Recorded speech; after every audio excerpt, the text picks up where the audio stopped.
I'm Cap. Hi, good to see you. It's a pleasure to be speaking with you, Dan. Just wanted to talk to you about the Crystal Skull Vodka, and it's fascinating packaging. It's a really neat product. The thing I'm most curious about are the diamonds, the Herkimer diamonds that are in there. They say that they have spiritual properties, and I was wondering if you could elaborate on that. Before the vodka gets to those diamonds, we do a distillation process, which is 4 times, meaning we do not over distill. We leave a little of the sweet peaches and cream corn taste in there. Then we do a filtration through charcoal 3 times. And then we do filtration through the Herkimer semi-precious crystals 3 times. And it's not what we put in Crystal Head Vodka or what we pour it over that makes the difference. It's what we have left out. Most and many vodkas have glycol, citrus oil, and raw sugar. Glycol is antifreeze, citrus oil is a bug exterminant, and you don't need any more sugar and alcohol. So by stripping out these substances, we won a double gold medal at the World Spirits Competition. Herkimer, New York. On a geophysically and geopsychically anomalous region of the world, where semi-precious stones come up to the surface of the earth and you can basically farm them out of a field or by the side of the road.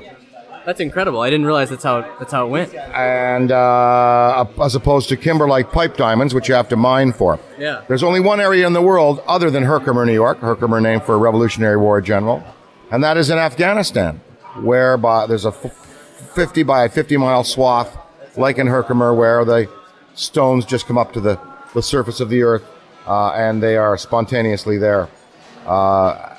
As if the magma is pushing them forth. Hi, how are you? Now. Thank you. Swag box. Submissions. So, thank you. The crystal heads were purported to have come from the Star Children, according to the Navajo, the Aztec, and the Mayans. They were extraterrestrial devices given to the tribes as crystal balls.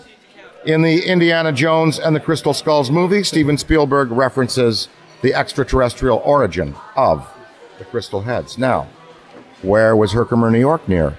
Near Rome Air Force Base. Check out the scramble orders in the 50s, 60s, and 70s from Rome Air Force Base. They went up after a lot of unidentified flying objects in that area of the world. Wow, I had no idea. So when I heard that we could put Herkimer diamonds into a cone and pour our beautiful, enlightened, positive thinking, pure spirit over them, I said, let's go for it, because it just ties the bow on our extraterrestrial legend and the concept of enlightened drinking and enlightened thinking.